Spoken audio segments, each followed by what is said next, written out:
Bonjour à tous, j'espère que vous allez bien. Alors aujourd'hui, je vous propose de suivre ma culture de chou rave et de cosmos en partant du semis jusqu'à la plantation. Alors l'avantage du chou rave, c'est une culture courte, environ 3 à 4 mois, et il est décoratif et il a une saveur douce au goût de noisette. Allez, c'est parti! Alors aujourd'hui, je vais semer le chou rave hâtif blanc de Vienne. Mais il en existe des violets, donc comme le Azure Star ou le Delicatess Blower. Mais il existe aussi un chou rave géant qui s'appelle le Super Schmelz. Donc là, on part sur un chou rave classique. Donc voilà à quoi ressemblent les graines de chou rave. Donc voilà, je vais remplir mes alvéoles. Et puis avec du terreau universel, et puis voilà. On peut semer le chou rave de mars à juillet, dès lors que la température du sol est supérieure à 10 degrés. Donc ce qui est bien, c'est que c'est une culture courte, parce que la récolte a lieu environ 2 mois après la plantation. Donc là, je vais les mettre en serre froide.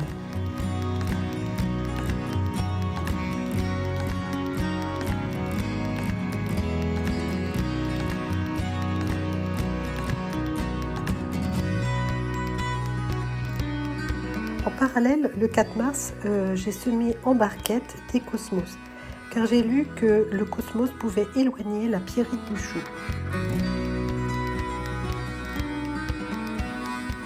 Alors aujourd'hui, on est le 27 mars, et donc je vais repiquer mes chou rave Early White qui ont été semés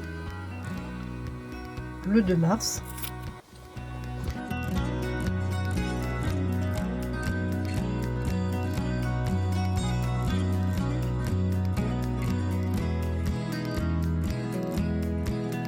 Donc voilà, je viens de finir de mettre mes alvéoles dans mes godets. Et puis là, maintenant, je vais arroser tous mes petits plants pour diminuer le stress des racines. Et donc, j'arrose avec de l'eau qui était déjà à température de la pièce.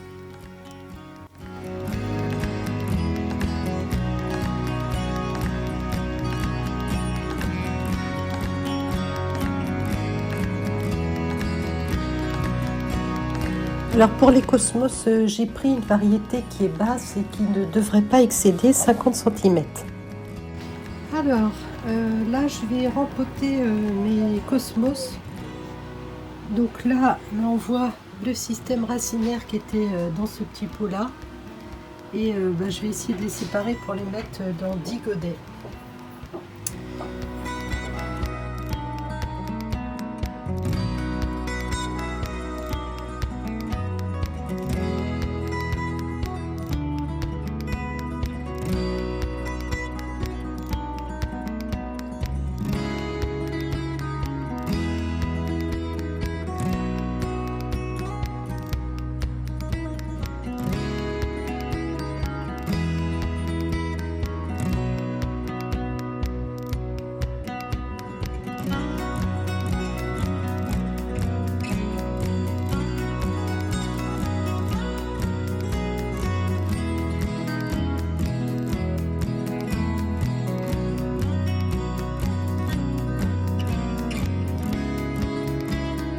Bon alors ça y est, je viens de terminer de rempoter mes cosmos, parce que là on est le 5 avril et je les remettrai vraiment en pleine terre mi-mai. Donc voilà, il faut qu'ils tiennent encore un mois en serre. Donc voilà, maintenant là je viens de finir, donc bon, c'est assez facile à démarrer, Et puis les tiges sont assez rigides, donc on peut faire des petits bouquets assez facilement. Voilà, maintenant je vais arroser et puis je vais remettre ça en serre froide.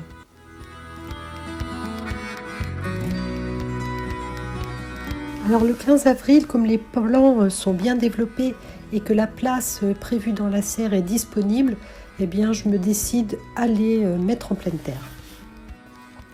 Pour être bon, le chou rave doit pousser vite. et aussi avec un arrosage régulier. Donc le fait de couvrir cette culture apporte deux avantages, une croissance plus rapide et aussi moins accessible aux ravageurs comme les altises ou la pyrrhide. C'est pour ça que j'ai choisi de les mettre en serre avec les cosmos et les tomates. Je précise, la terre a été amendée en compost au moment du paillage précédent. Bon voilà, je viens de placer mes choux raves. Donc maintenant je vais les planter. Donc en fait je vais les mettre autour de l'Oya. Hein. Donc on va commencer par celui-ci. Hop. Je fais mon trou. Oh là là, il y a encore des cailloux.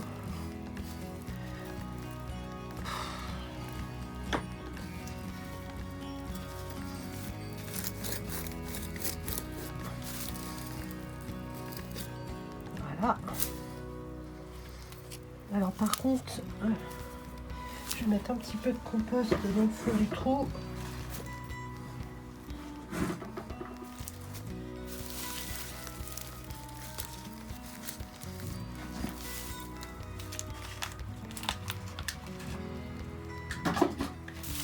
Et donc il faut que j'enterre à 1 cm des feuilles. Bon, ce qui est déjà un peu le cas. Donc je vous montre un peu. On voit bien ici que il y a avant les premières feuilles, il y a une petite tige qui dépasse. Donc c'est là que le chou rave va se former. Alors donc ça y est, j'ai planté mes choux raves. Donc là, je les arrose. Et puis je vais en profiter aussi pour remettre de l'eau dans l'Oya.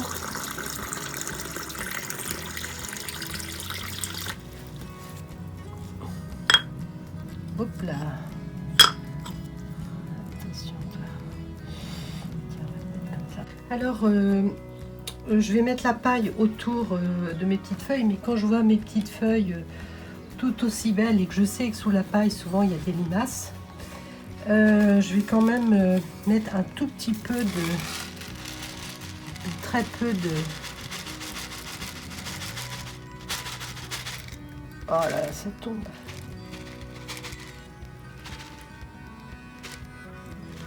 Voilà. Et là maintenant, je vais recouvrir avec de la paille.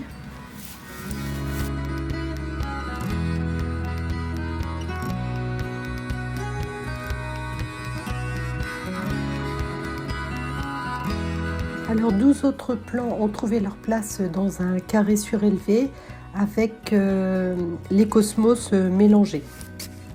Alors la différence avec la serre, c'est que là, ils ne seront pas à proximité d'un pied de tomate parce que selon les sources, il faut mettre des tomates à côté ou pas. Donc on verra le résultat éventuellement plus tard. Et pour avoir une croissance rapide, eh bien, je vais les couvrir avec un tunnel le plus possible.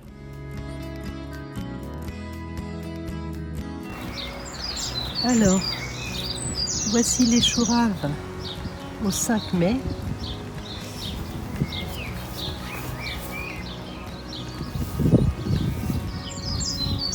Donc les cosmos, dont on voit des boutons qui arrivent. Voilà, et puis une aubergine à côté. Alors ici, les choux raves qui n'ont pas été forcés, hein, ils n'ont jamais été protégés par quoi que ce soit. Donc on voit que la croissance est moins importante. Alors ici, les choux raves en serre. Donc je pense que celui-ci, il va être assez beau. Il a l'air de bien se former. Celui-là moins. Celui-là, il a l'air bien. Voilà, on est au début. Les autres sont par là. Donc, alors, il y en a un qui s'est fait bouffer. Hein. Donc celui-là, il est passé un peu à la trappe. Celui-là, il a l'air de bien démarrer aussi. Donc voilà, pour l'instant, ça se passe bien.